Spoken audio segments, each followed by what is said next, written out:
Sometimes I think the most obnoxious thing about being a fantasy fan is it seems like every time a new series comes out, it's like, it's book number 1 of a planned 9-book series. My man, can't you write just one book?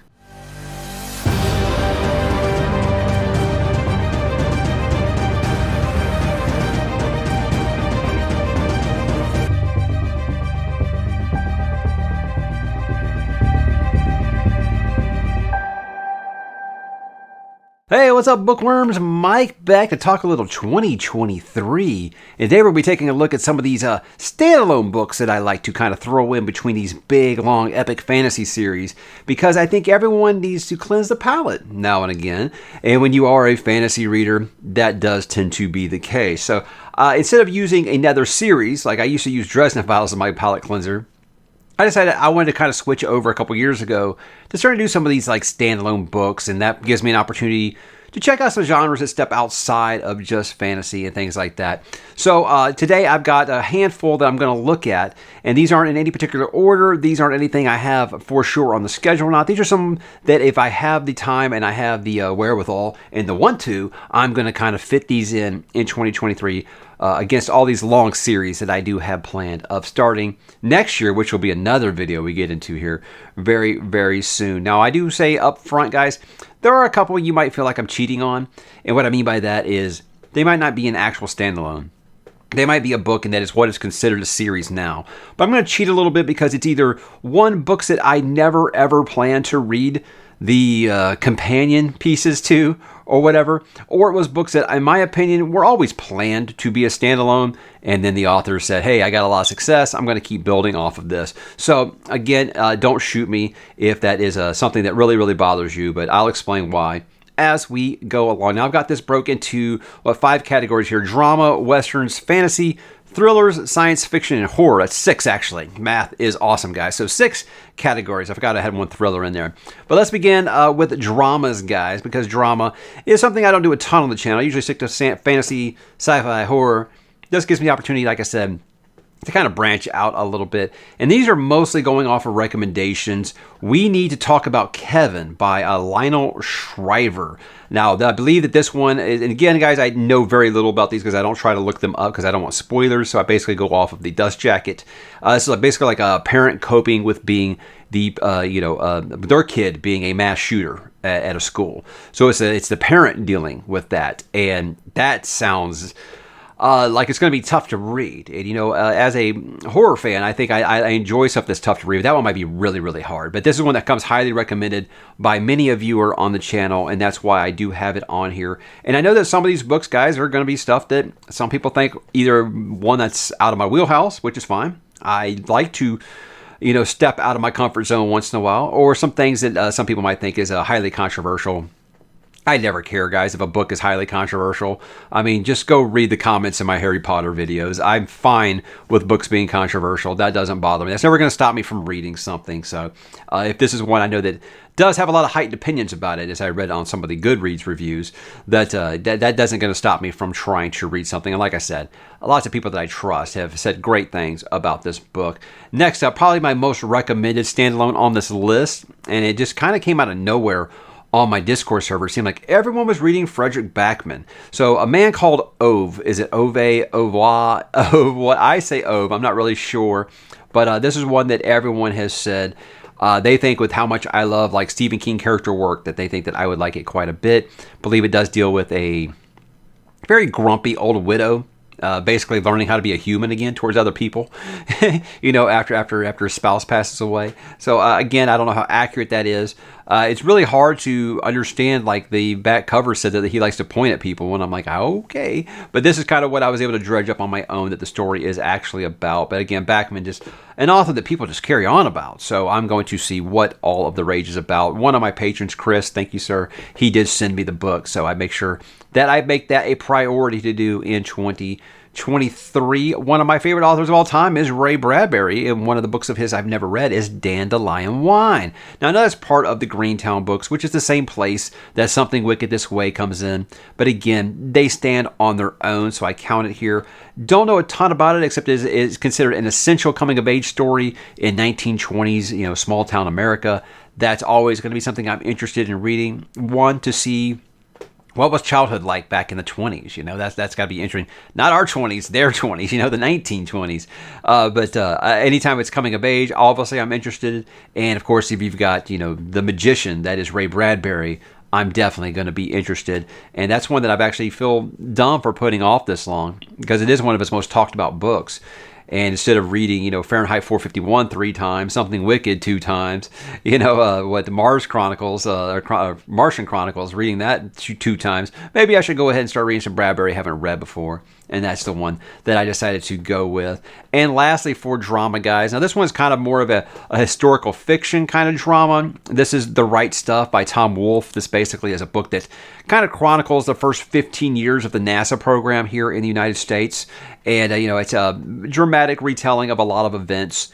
I don't know exactly if it ever veers into alt history or not. I never saw the movie, never read the book, which is amazing because I'm a huge, huge NASA supporter. But when I was going through For All Mankind, the Apple TV series, a lot of people were like, yeah, hey, did you see The Right Stuff? And so it made me kind of think, is that an alt history book? And they're like, no, it's just, very much like that is, where it deals with a lot of the astronauts' personal lives and things like that. So that's what got it on my radar.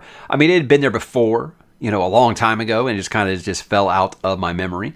But anytime that you're dealing with NASA and space travel and stuff, and it's not just, sci-fi and pew, pew, pew, I'm obviously going to be interested. Now, I like those things.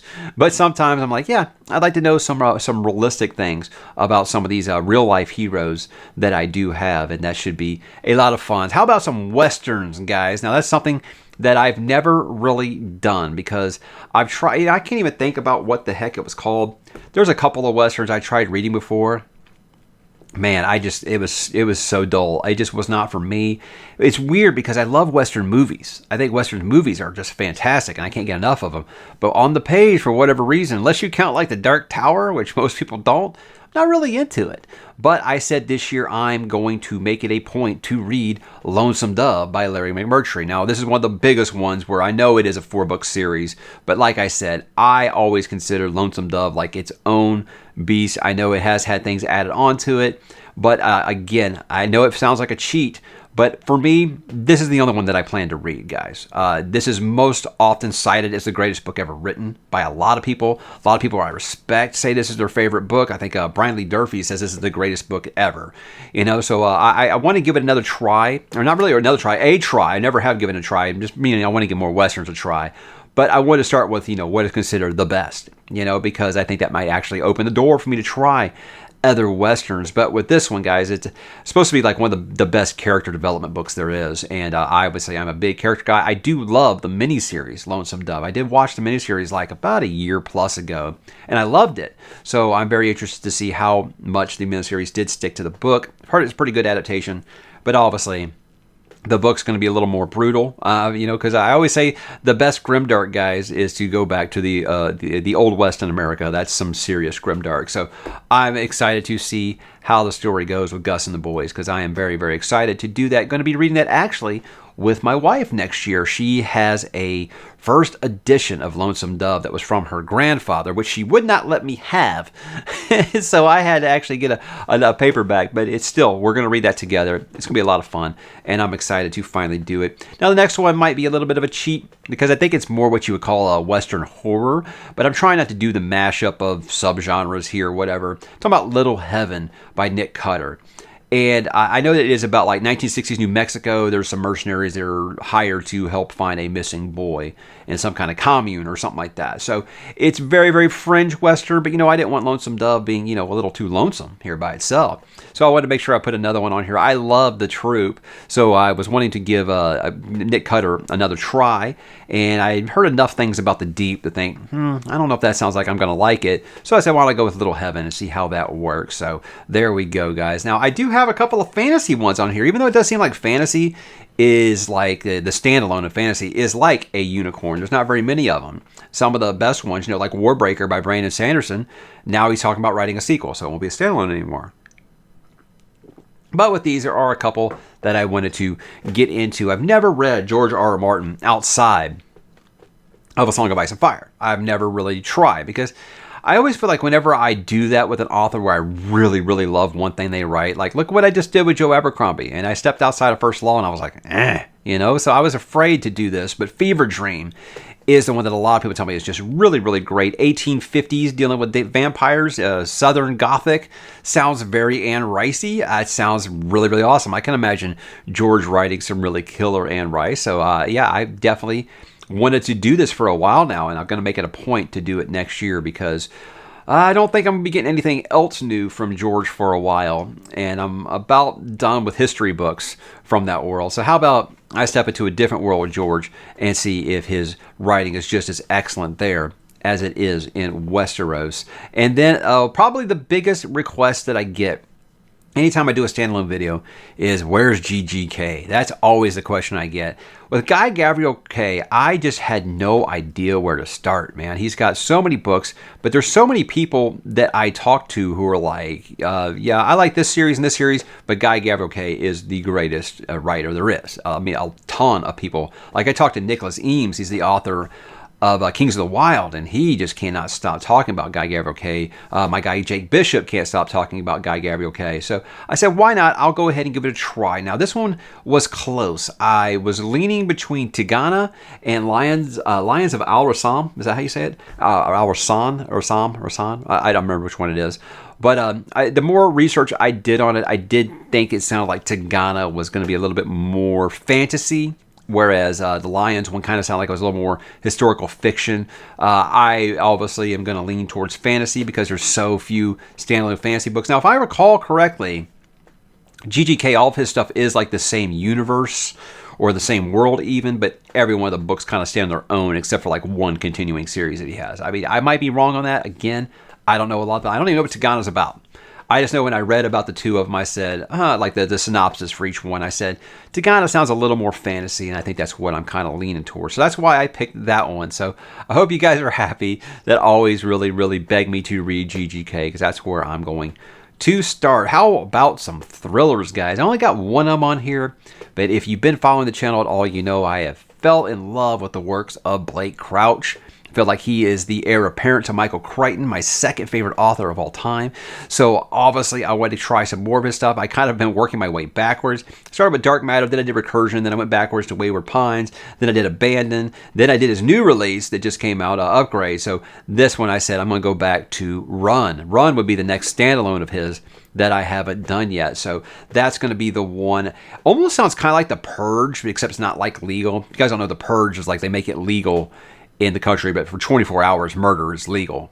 So, you know, everybody just hides in their bunkers for 24 hours. With this, it just sounds like a coordinated effort. There's like a mass shootout, and then, you know, the violence just keeps increasing over days, and then eventually they like start just calling out names of the radio of people that they're going to kill next. All the criminals just kind of like, you know, coalesce around each other and just say, we're just taking out everybody. And the main character story, I believe, like him or his family get their name called on the radio. And so that's just kind of how it goes. So it sounds intriguing already. I can't wait to see what Mr. Crouch does with that, because he never bores me. Let's just put it that way. He always keeps me interested in his standalone stories, and I can't wait to see what he comes up with in Run. Do got some science fiction on here, guys. Now, there are a lot of good science fiction standalones out there. A lot of them are classic. So I said I'm not doing enough modern stuff, though. So I do want to make sure I'm trying, because I've been doing a lot of this classic stuff, and honestly, my audience doesn't seem very interested in a lot of the classics anymore. I feel like I kind of exhausted that ammunition. So I'm going to kind of move up to some stuff that's come out like in the last decade or so. And that's why the two that I have is what I picked. The Space Between Worlds by Mike Haya Johnson, I believe is how you say your name. In this one, I believe it's multiverse travel, which is always something I'm going to be interested in. So they're able to do multiverse travel, and it's actually like encouraged. The only stipulation is if the other version of you is alive in that world, you can't visit there, because they can't have two of you in the same place, obviously, for, you know, because you can switch bodies and things like that, switch lives. So you have to be dead in that other universe, and I think there's some kind of weird stipulation with this one that they consider a perfect traveler. For the reasons why, I don't know, but we will find out. A lot of mixed reviews on this one. A lot of people have told me they think it might be a little too YA for me, and you know what? That's fine. I can suffer through that a few times. Guys, I did read some Lee Bardugo. I think I'll be okay, you know, but we will see how I feel about it. And then Snow Crash by Neil Stevenson. This was a tough choice, because I've had Stevenson, you know, in my awareness for a while now. A lot of people have asked me if I was going to read any Neal Stephenson. So I started being like, I even went to some Reddit threads, like, where should you start? The Goodreads rankings, things like that. And after doing enough research, I settled on Snow Crash because to me it sounds like a more serious version of Ready Player One, a book I liked, but I can admit it was just nostalgia bait and it was kind of hokey. With this, it does sound a bit more adult. You got like a dystopian world, and then you've got the character that kind of leaps into like this virtual world. And so it's one of those things like if you live in a really crappy world, when you can go to this like imaginary world where everything's great, why not go there? Now, I don't know if everything's great. I'm just making the comparison to Ready Player One. So I don't know if they're actually even anything alike at all. Something about like samurai pizza delivery guys. So it sounds like it might be a little weird, but weird is obviously part of the branding when it comes to science fiction. I like my weird. That's why I liked Doctor Who for so long before it got super serious. But when it was just fun, out there, loopy, crazy stuff, that's why I really loved it. And that's what I love my sci-fi to be. It's just I live in reality. Give me something that's just batshit insane. I love that. So we will see if Neal Stephenson does meet that criteria. Last category here is horror. Now, there's a lot of horror out there, guys, that I want to read in, because the great thing about horror is most of it is standalone. There's not a ton of horror series that that I plan to read. I mean, there's a couple I've tried. I won't get into what some of those are because I think I upset some people with that when I talked about maybe some vampire books that just weren't for me. But with these were all recommendations for me here. And first, I'm going to begin with Adam Neville. I talked about him on my my book haul this month, and that these was an author that a lot of people said he's not like Stephen King. But I think Stephen King fans would really, really like him. Now, I love The Ritual. Watch it on Netflix, but I haven't read the book yet. So I thought I was going to start with The Ritual, but I said, you know what? Let me start with one of his other books first and see, kind of without any attachment to anything, see how I feel about it. And that's why I chose Last Days. Don't know anything about it. I don't. When it comes to horror, guys, I like to go in completely blind because I feel like the dust jackets on a lot of those books spoil what the big thing is in it. So I like to go in completely blind. I had 3 books. I have The Ritual, No One Gets Out Alive, and Last Days, and I just randomly said, Last Days. Let's do that one. Why not? Let's see how it goes. So I wish I could tell you more of what it's about, but I'll do that after I read it. So I'm trying to do some horror that isn't just in October, so I hope to do that one sometime relatively early in 2023. Same with The Ruins by Scott Smith. This is one that when the movie came out, I was planning to watch it. And then I saw it said, based on the #1 bestseller. And I'm like, oh, it's a book. I'll read the book first because I always like to do that. And then I never did. So I've never seen the movie or the book. And when I was talking to Rachel over at the Shades of Orange earlier this month, I saw it on her shelf and it reminded me, yes, I want to read that. I want to read The Ruins. So a lot of people told me they think that it'll be exactly the kind of modern horror that I like. Even though the book is 10 to 12 years old at this point, that's okay. I still consider that more than me reading, 50, 60-year-old books and reviewing them on the channel, being like, hey, my audience isn't interested in this. But, if it's something that I feel like the author is still alive, is still writing, that could be a little bit more of interest. And lastly, when I talked to Fonda Lee, the author of Greenbone Saga, she made a recommendation to me at the very end of that video for a horror book that she was reading, and it sounded really cool. So it's basically more like a modern-day exorcism, and that is A Head Full of Ghosts by Paul Tremblay. And it was one that I'd heard of the author, but I hadn't heard of the book. And so when I looked it up and read the synopsis, I said, yeah, that sounds a lot like some exorcist kind of stuff. But I think this actually deals with what happens after the exorcism.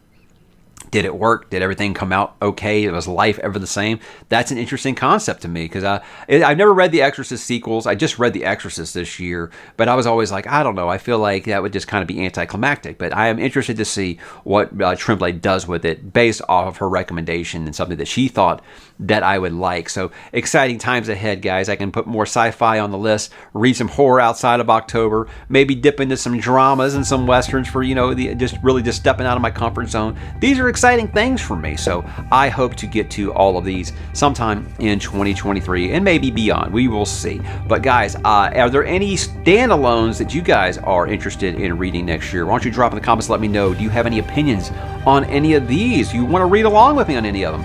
Let me know, guys, because these are things that are all on the table here. So drop in the comments, and I will talk to you there.